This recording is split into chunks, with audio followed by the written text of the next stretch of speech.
Историски ден за нашата земја. Представниците на 29 членки на НАТО денеска во Брисел го потпишаа протоколот за членство на идната Република Северна Македонија во Алијансата, со што нашите представници седнуваат на заедничка маса со полноправните членки. Сенка на овој успех за жал попладне во фрли веста која шокираше земјата. Смртта на 5-годишно девојче предизвикана од компликации од грип. Деталите за тоа подоцна во вестиве, а сега се селиме во Брисел, каде што е Александар Видиновски. Александар, Македонија практично зачекори во НАТО и веќе нема назад и дефинитивно ќе бидеме 30-та земја членка на најмоќниот воено-политички сојуз во светот. Дефинитивно, Тања, како што може да видите вечер во Брисел, овдека вообичаено белгиско дожливо време, но не беше вообичаен денот во НАТО кога станува збор за Македонија, имајќи во предвид дека се случи тоа што нашата земја го чекаше со децени, односно го доби своето седиште во НАТО алијансата. На церемонија 29 земји членки на НАТО во присуство на министрот за надворешни работи Никола Димитров го потпишаа протоколот кој што во наредните месеци треба да оди на ратификација во сите 29 парламенти на земји членки. Процес кој што е вообичаен, кој што го поминуваат сите земји кога го чекорат патот кон НАТО.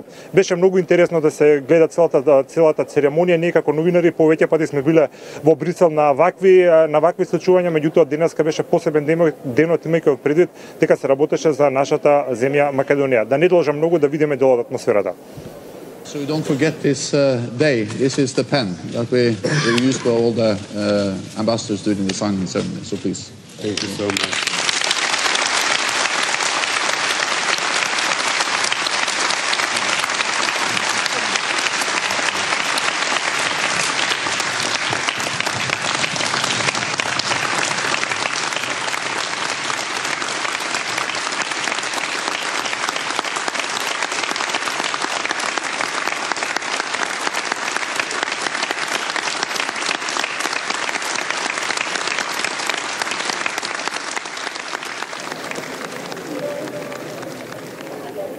По овој чин имаше традиционално веќе family фото и организирана пресконференција која што ја држеа Димитров и Столтенберг. Димитров кажа дека ова е навистина голем историски ден за Македонија, меѓутоа според она што го говореше Столтенберг, очигледно и ова е голем ден за самата алијанса, имајќи во предвид дека предолго време чекаше и Македонија, меѓутоа и НАТО алијансата од сите процеси од партнерство за мир па до овој ден што почна денеска и што заврши со потпишување на протоколот и како што кажав, тоа што следува е ратификацијата. Имаше голем број на новинари, меѓу 25 и 20-30 новинарски екипи буквално од цела Европа и од Америка го следеа овој настан, очигледно предизвика голем интерес и кај медиумите. Да чуеме дел од пресконференцијата.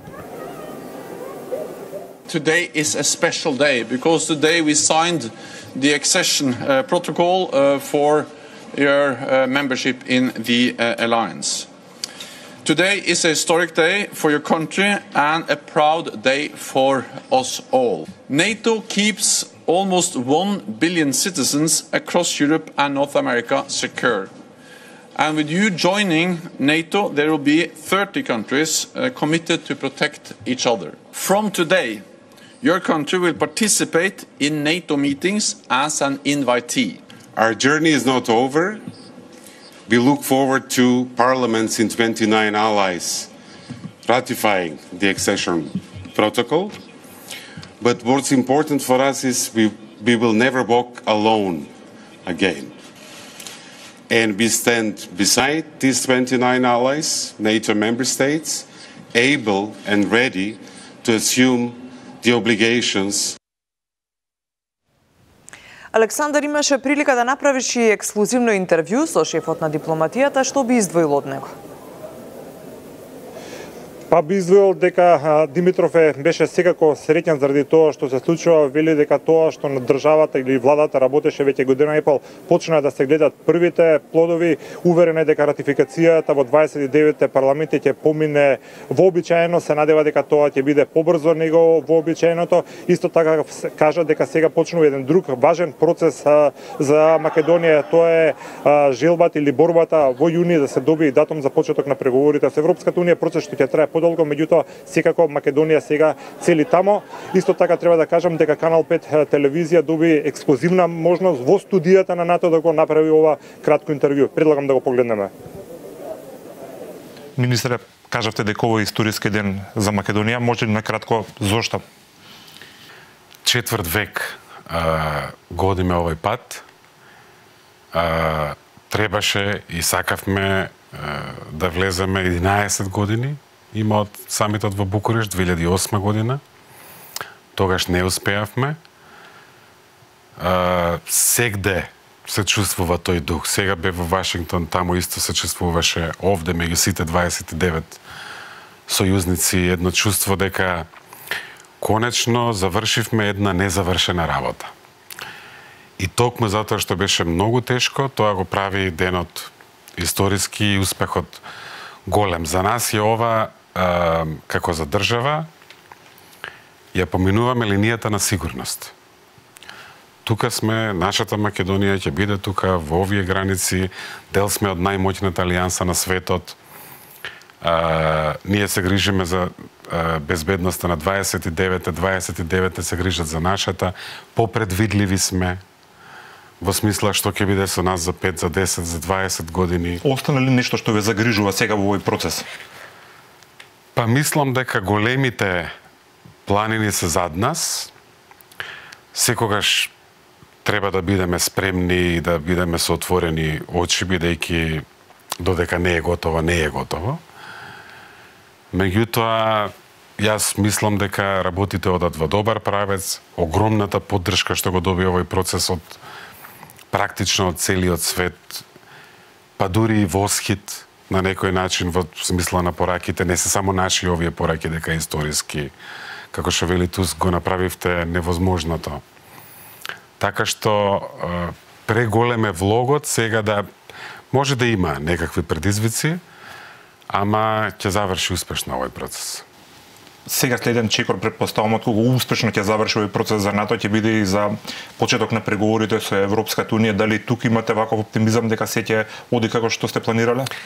Ние испуштивме неколку возови заради овој проблем и сега патот ни е пострамен, бидејќи политиката на проширување е понепопуларна.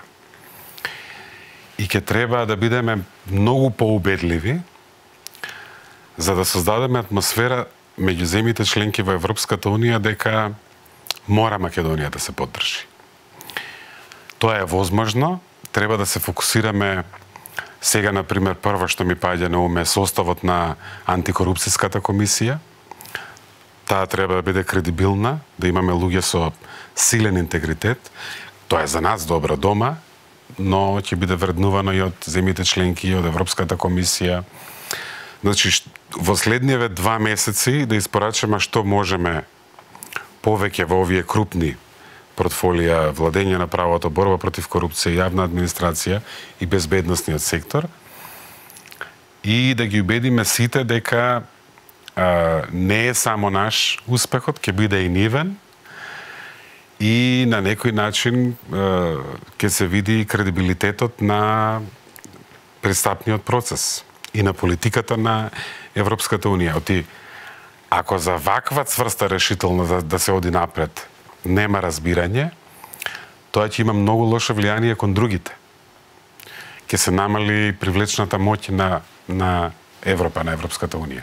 Дали за ова да се случи, еве, например, добивте некакви сугестии, бевте во Америка, имаше и реакции од повеќе европски политичари дека во овој момент Македонија треба да се посвети само исклучиво на реформите, а не и на предвремени парламентарни избори. Дали ова што го говорите дека во наредните 2-3 месеци ќе се сконцентрирате само на реформите, значи дека опцијата предвремени парламентарни избори отпаѓа дефинитивно? Па уште трае, актуелна е нашата домашна дебата околу тоа прашање. Факт е дека пораките од нашите пријатели во меѓународната заедница се време е за соскување ракави, работење на реформите. Тоа отворено го каже Даниелсон, например, неодамна во Скопје. Такви се пораките од други земји членки.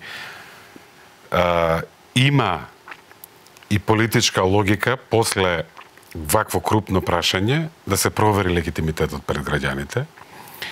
Има и предизвик, бидејќи е фрлена ракавица од опозицијата во услови кога стои послабо, така што и тоа е легитимен став, ама овој според мене лично натежнува. Многу време изгубивме, многу чекаме. Факт е дека техничко-пржинска влада ќе ни ги ослабе напорите во овој дел, а ние мора се да направиме да го фатиме возот во јуни и да добиеме политичка одлука од земјите членки.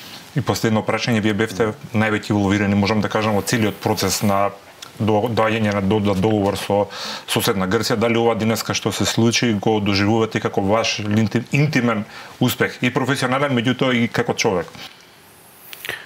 Па јас бев, како што спомнав овде, патот беше поплачен со лидерството на двата премиери, меѓутоа имаше и доста редење на коцките што во кои што бев вклучен јас, се разбира со Никос, главно, сега со неговиот наследник, Џорџ. Има,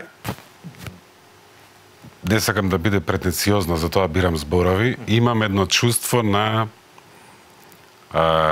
крупна, завршена работа и искрено сум убеден сам пред себе, што е многу важно за големи прашања, дека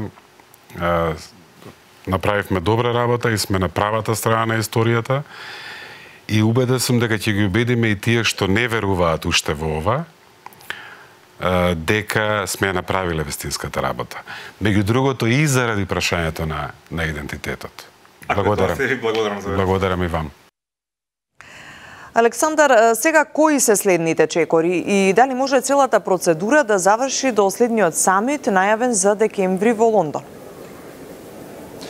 Сосема известно, Тања, ако се водиме според оние информации кои што ги даде пред се Јенс Столтенберг, а тоа е дека тој лично ќе се заложи колку што е можно процесот на ратификација да помине што е можно побрзо. Според договорот прва наред секако ќе биде Грција, тамошниот парламент од Атина, пошто и измените на македонскиот устав и официјално ќе стапат во сила. Многу е важно да се каже дека сите 29 парламенти имаат различна процедура или иначе имаат различни закони како се ратификува протокол за членство на една земја во НАТО, кај некој тоа со просто гласање во собранието, меѓутоа има и такви земји каде што е потребно носење на посебни закони, таков е примерот со Германија, па така што хипотетички земено ако во некоја држава има предвидени парламентарни избори, нивниот парламент нема да може полноправно да одлучува и со тоа ратификацијата ќе се одложи. Меѓутоа сите сценарија се дека тоа ќе се случи побрзо од 12 месеци.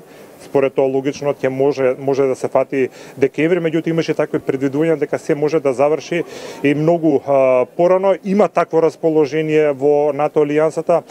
Утрово кога влеговме во седишето можевме да видиме што беше практично изненадување дека на сите оние скринови на монитори и да одеа видеа на македонски јазик покажувајќи инсерти од македонската војска од Арама, меѓутоа и од природните убавини на Македонија. Практично денеска целото седиште на НАТО алијансата беше на еден начин брендирано со македонско знаме и со македонски јазик и со инсерти од Македонија.